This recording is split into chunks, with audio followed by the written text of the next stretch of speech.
Halo teman-teman, kembali lagi bersama Kamar Film. Jadi di video kali ini saya akan membahas sebuah film dengan judul American Murder, The Family Next Door. Film ini merupakan sebuah film dokumenter kriminal dengan durasi 82 menit yang disutradarai oleh Jane Popwell. Film ini resmi dirilis pada 30 September di tahun 2020. Film dokumenter yang menyoroti kasus hilangnya seorang perempuan bernama Shannon Watts yang berusia 34 tahun dan dua putrinya yang masih kecil pada tahun 2018 di Colorado yang pencariannya berakhir dengan memilukan dan menjadi sorotan dunia pada saat itu. Nah, tapi sebelum saya melanjutkan pembahasan ini, saya mau mengingatkan kembali kalau pembahasan ini mengandung spoiler dari film American Murder, The Family Next Door. Jadi untuk kalian yang memang belum menonton filmnya, saya sangat menyarankan agar kalian menonton filmnya terlebih dahulu secara utuh. Nah, untuk kalian yang mau nonton, kalian bisa saksikan film dokumenter ini di Netflix. Jadi, langsung saja kita mulai isi pembahasannya.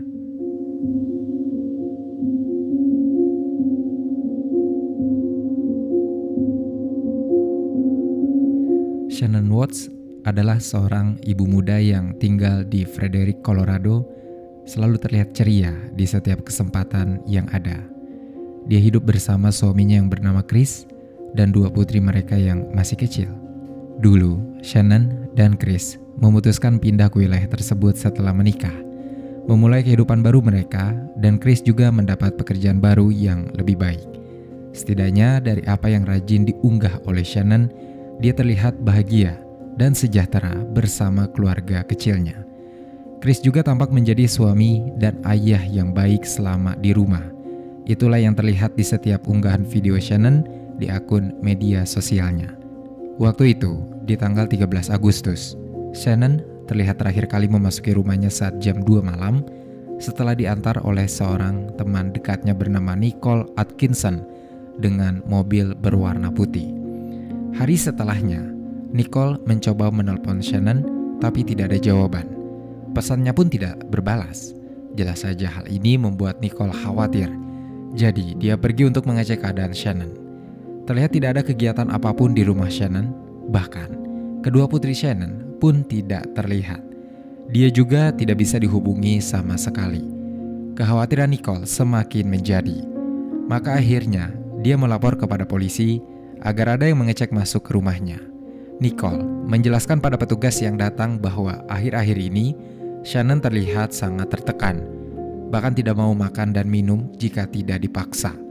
Semalam, mereka baru saja pulang dari perjalanan bisnis. Setelah itu tidak ada kabar lagi dari Shannon. Polisi mencoba memanggil Shannon, tapi tidak ada jawaban. Hanya terdengar gonggongan anjing milik Shannon yang diberi nama Dieter. Tidak ada tanda-tanda kehidupan lain di rumah Shannon selain keberadaan anjing itu. Nicole bertanya, apakah mereka bisa mendobrak masuk ke dalam? Tapi petugas bilang itu akan menyalahi prosedur. Mereka tidak bisa masuk kalau tidak ada izin dari pemilik properti. Jadi, kemudian Nicole menelpon orang tua Shannon yang berada di North Carolina, meminta izin masuk melalui garasi. Tapi tidak lama kemudian juga, Chris datang. Mereka mengecek ke dalam rumah bersama-sama. Tidak ada Shannon dan anak-anaknya. Chris bilang bahwa selimut anak-anak menghilang dari kamar, jadi sepertinya Shannon membawa mereka pergi karena anak-anak tidak akan meninggalkan selimut mereka. Anehnya Shannon tidak membawa ponsel. Benda itu ada di rumah. Padahal ponsel menjadi benda yang paling penting bagi Shannon untuk mengurus pekerjaannya. Ponsel itu ditemukan dalam kondisi mati. Ketika dinyalakan, pesan mulai bermunculan, termasuk pesan dari Chris yang menanyakan keberadaan Shannon dan anak-anak. Nicole masih mencari kejanggalan di rumah Shannon, di mana dia menemukan tas obat Shannon ada di rumah, dan rasanya mustahil jika Shannon meninggalkannya. Shannon punya penyakit lupus, yaitu sebuah penyakit autoimun yang membuat fisiknya jauh lebih lemah. Dia menderita ini setelah menjalani kehidupan yang padat di usia mudanya, sangat ambisius dan berenergik, yang membuatnya bahkan bisa membangun rumahnya sendiri di usia 25 tahun. Namun, Chris bilang pada petugas kalau Shannon sudah lebih baik kondisinya sekarang. Dia tidak pernah pingsan atau kejang, sudah cukup lama. Pagi tadi Chris meninggalkan rumah sekitar jam 5 pagi untuk bekerja. Chris selama ini bekerja sebagai operator di kilang minyak dan gas, wilayah Anadarko. Tidak lama kemudian, Chris menemukan cincin kawin milik Shannon di meja sebelah tempat tidur. Hanya cincin, tanpa catatan apapun. Ini membingungkan mereka semua. Shannon dan Chris tidak pernah diketahui memiliki masalah rumah tangga. Mereka punya hubungan yang bahagia. Bahkan selama ini Shannon selalu bilang dalam unggahan videonya bahwa Chris sangat mencintainya. Dia selalu ada bahkan setelah Shannon berkali-kali menolaknya. Mereka terlihat serasi dalam pernikahan. Orang tua Shannon juga mengakui bahwa Chris adalah pria terbaik di hidup putri mereka.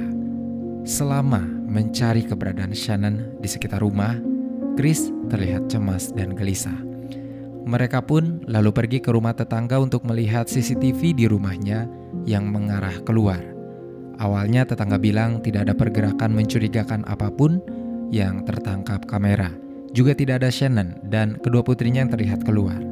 Benar-benar tidak ada jawaban pasti mengenai posisi Shannon sekarang. Chris bilang pada petugas, Shannon rasanya tidak akan pergi jauh karena dia sedang mengandung anak ketiganya. Ketika Chris pergi lebih dulu meninggalkan rumah tetangga, petugas kepolisian masih berbicara pada tetangga Chris yang akhirnya bilang kalau Chris terlihat aneh. Dia sangat gelisah, padahal dalam kesehariannya dia adalah orang yang tenang. Belum lagi kebiasaan menurun atau menaikkan barang yang tidak pernah Chris lakukan di garasi sebelumnya. Sekarang juga Chris banyak bicara, tapi petugas merasa wajar karena Chris mungkin mencemaskan keluarganya. Penyelidikan hari itu akhirnya ditunda. Petugas memberi Chris nomor telepon yang bisa dihubungi jika ada informasi tambahan yang dia dapatkan.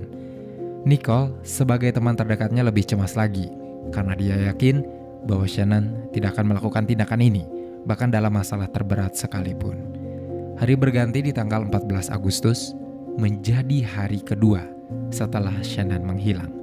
Chris pun dihubungi oleh petugas Goodman untuk mendapat informasi identitas fisik tentang Bella, Kelsey, Kelis, dan Shannon untuk dimasukkan ke dalam berkas dan disebarkan sebagai informasi orang hilang.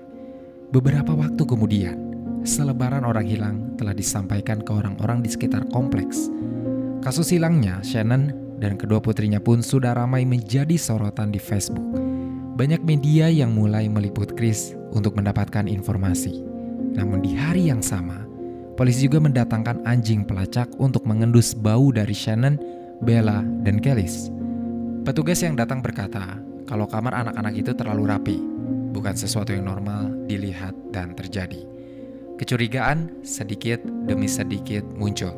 Wawancara dengan Chris juga menunjukkan bahwa sebelum Shannon menghilang, mereka sempat terlibat dalam percakapan emosional yang menurut Chris sudah reda begitu saja. Proses pencarian jadi berjalan lama. Apalagi polisi juga hanya memiliki sedikit informasi dari kasus ini. Beberapa hari setelahnya, Chris dipanggil ke kepolisian untuk menjalani wawancara sekaligus interogasi mengenai percakapan terakhir Chris dengan Shannon. Saat ditanya, itu adalah percakapan tentang pernikahan mereka, di mana mereka memperdebatkan tentang hubungan pernikahan mereka yang mulai terasa hambar. Chris jadi berpikir, mungkin itu yang membuat Shannon pergi dan menempatkan Chris dalam rasa bersalah. 7 minggu sebelum Shannon menghilang, dia sempat pergi ke North Carolina bersama ayah dan anak-anak Shannon selama beberapa minggu untuk berkumpul bersama keluarga merayakan ulang tahun ibu Shannon. Untuk memastikan ini, Greg Zetter dari Biro Investigasi Colorado menanyakan soal masalah keluarga Shannon kepada Nikolai. Teman dekatnya itu tahu bahwa Shannon sempat bertengkar dengan Cindy, ibu dari Chris, karena Cindy membeli es krim yang membuat Kelis alergi. Ketika diselidiki ke teman baik Chris yang bernama Mark Jamison, dia juga mengkonfirmasi pertengkaran Shannon dengan orang tua Chris yang menyebabkan keretakan rumah tangga di antara keduanya.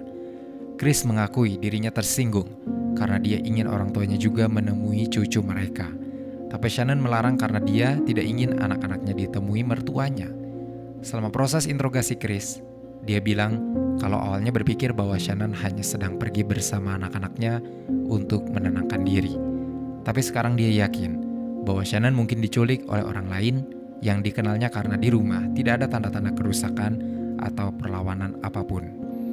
5 minggu sebelumnya, Shannon sempat menghubungi Chris melalui FaceTime, tapi tidak diangkat oleh Chris dengan alasan dia tidak melihatnya. Shannon pun mengirim pesan, kemudian yang menyatakan bahwa Chris sudah tidak menghubungi anak-anaknya semenjak Shannon membawa mereka ke North Carolina. Setelah diselidiki kembali, ternyata sejak awal pernikahan, ibu dan adik perempuan Chris sudah tidak menyukai Shannon sejak lama karena mereka berpikir bahwa Shannon merebut Chris dari mereka. Shannon memang orang yang sangat dominan dalam hubungan, tapi dengan Chris bisa saling mengimbangi. Polisi pun menanyakan apakah Shannon dekat dengan pria lain, tapi Chris tidak mampu menjawabnya. Pertanyaan pun beralih dan menjurus ke dugaan perselingkuhan Chris dengan perempuan lain. Chris diminta menjalani tes poligraf nantinya.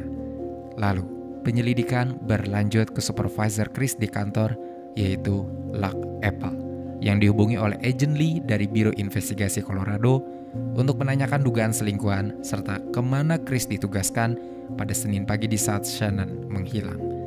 Luck bilang dia pergi ke Servi Ranch bersama beberapa rekannya seharian untuk mengurus beberapa sumur di sana. Di tanggal 15 Agustus, hari ketiga setelah Shannon dan anak-anak menghilang, Chris kembali datang ke kantor polisi untuk tes poligraf. Dia mengaku bahwa saat obrolan terakhirnya dengan Shannon, mereka membahas tentang perceraian dan penjualan rumah. Tujuan tes poligraf hari itu adalah untuk melihat apakah Chris berkaitan dengan hilangnya Shannon dan anak-anak mereka. Di saat yang sama, proses pencarian terus berlangsung. Selebaran terus disebar, bahkan media terus membicarakannya dan menarik perhatian orang-orang di seluruh Amerika Serikat. Ketika tes poligraf mulai berjalan, Chris mulai tegang, tapi dia terus menjawab pertanyaan yang diberikan. Sebelum kejadian ini, Chris sempat menyusul ke North Carolina, mencoba memperbaiki hubungan mereka dan berlibur bersama anak-anak. Dari unggahan video Shannon, anak-anak terlihat bahagia, tapi sikap Chris tampak berbeda. Shannon bahkan menceritakan perbedaan sikap Chris ini kepada teman dekatnya. Chris yang tidak menyentuh Shannon sama sekali membuat perempuan itu bersedih dan berpikir bahwa Chris mungkin punya perempuan lain alias berselingkuh. Pikiran Shannon semakin kacau dan terus menyampaikannya pada temannya. Tes poligraf Chris keluar beberapa waktu kemudian. Dia dinyatakan tidak jujur selama tes. Petugas Graham kemudian dihadirkan di ruang interogasi, ikut mendorong Chris untuk berkata jujur tentang keberadaan Shannon yang diyakini bahwa Chris pasti terlibat dalam hilangnya sang istri dan anak-anak. Namun Chris masih bersikeras bahwa dia tidak berbohong. Setelah didesak untuk mengaku, akhirnya Chris mencoba untuk menuruti petugas yang menginterogasinya.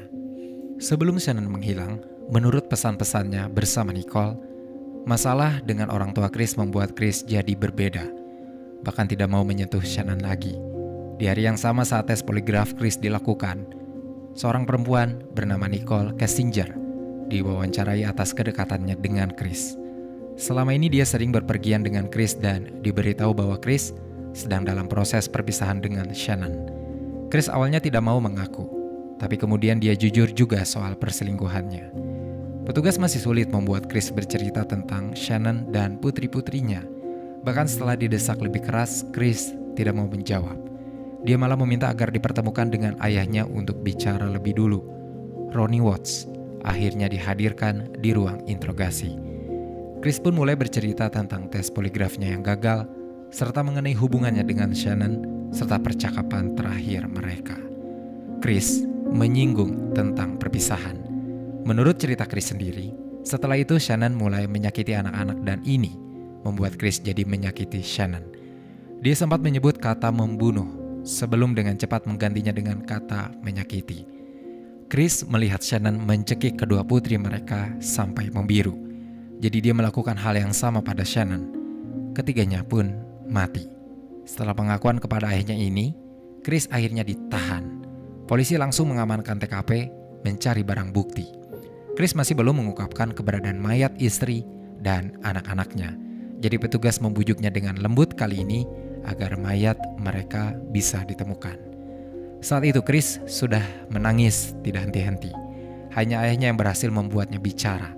Chris bilang kalau Shannon sudah dikubur olehnya, tapi anak-anak masih dia tempatkan di tangki minyak.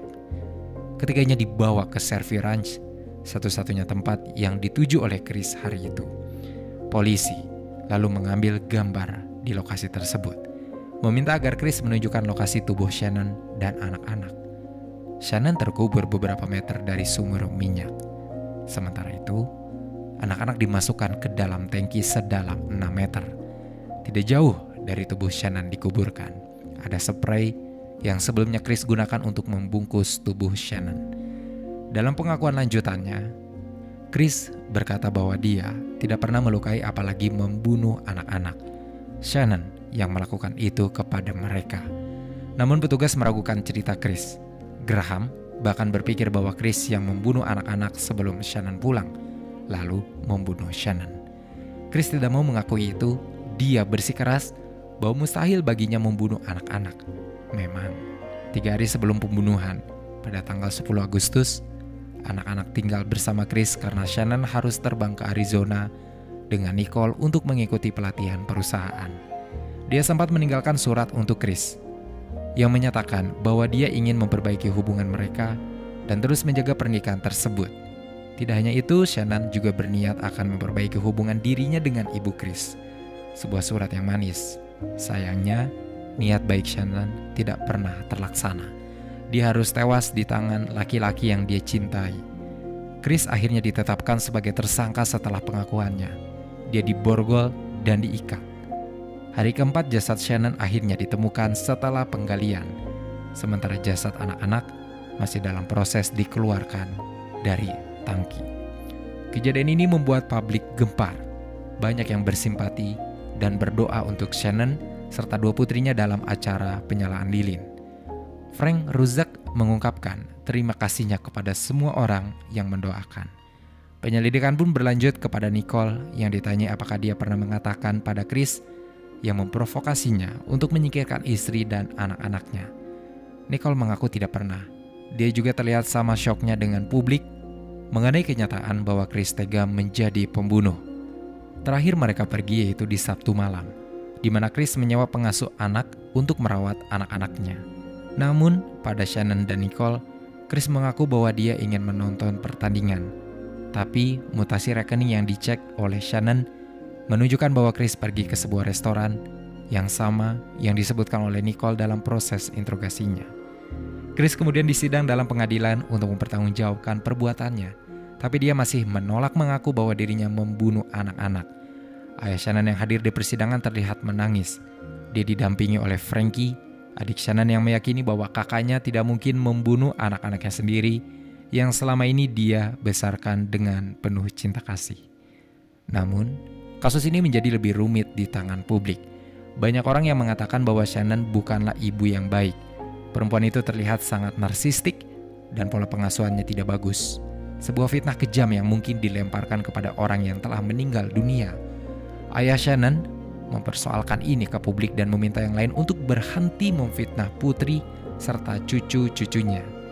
Nicole masih terus bersaksi tentang saat-saat terakhirnya bersama Shannon, di mana itu menjadi momen-momen kritikal untuk mengetahui kejadian sebenarnya tentang pembunuhan ini. 3 bulan setelah pembunuhan, di tanggal 6 November di tahun 2018 di pengadilan Weld County, akhirnya putusan akhir pengadilan dibacakan. Chris dinyatakan bersalah atas 9 dakwaan, yaitu pembunuhan tingkat pertama atas Shannon, Bella, dan Kelis, lalu mengakhiri kehamilan yang dilakukan dengan melanggar hukum atas bayi yang dikandung Shannon, diberi nama Nicole, lalu 3 tuduhan karena sudah merusak jasad manusia. Chris tidak akan dihukum mati, tapi dihukum seumur hidup. Di tanggal 18 Februari di tahun 2019, akhirnya Chris mengakui bahwa dia yang membunuh Shannon. Kedua putrinya masih hidup saat dia bawa ke Cervi Ranch, tapi Chris membunuhnya di sana dengan menutup kepala mereka menggunakan selimut. Di tanggal 19 November di tahun 2018 di pengadilan Weld County, saat putusan juga dibacakan di pengadilan, Sandy Ruzek, ibu dari Shannon, membacakan curahan hatinya tentang perbuatan yang dilakukan oleh Chris. Tidak manusiawi. Cindy, ibu dari Chris, juga membacakan pesannya didampingi oleh suami dan adik Chris. Hakim Marcelo Kopko menjatuhkan 3 hukuman seumur hidup untuk Chris.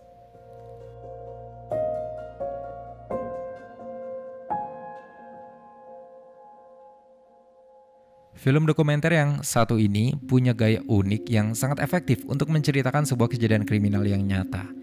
Bagian menariknya, penonton bisa mengamati pergerakan si pelaku dengan nyata berbekal dokumen-dokumen yang ada. Film dokumenter ini bisa membuat penonton terpesona sejak awal hingga akhir. Ini tidak seperti film dokumenter manapun yang pernah saya lihat sebelumnya, dalam arti tidak berisi wawancara terkini. Semua rekaman berasal dari kamera tubuh polisi, rekaman pengawasan, rekaman ruang wawancara, dan video unggahan Facebook. Membuat American Murder: The Family Next Door hampir terasa seperti film sungguhan dalam segi visual dan penceritaan. Ini juga adalah kisah yang sangat memilukan, yang saya rasa bisa menjadi bukti bahwa kejahatan dalam rumah tangga atau hubungan harusnya menjadi diskusi serius untuk diatasi. Mengingat korban-korban dalam kejahatan ini selalu muncul setiap harinya. Salah satu film dokumenter yang sangat layak untuk kalian tonton. Segitu saja teman-teman pembahasan film kita kali ini. Sampai ketemu di pembahasan-pembahasan selanjutnya. Terima kasih. Selamat Lebaran, minal aidin wal faizin, dan terima kasih. Wassalamualaikum warahmatullahi wabarakatuh.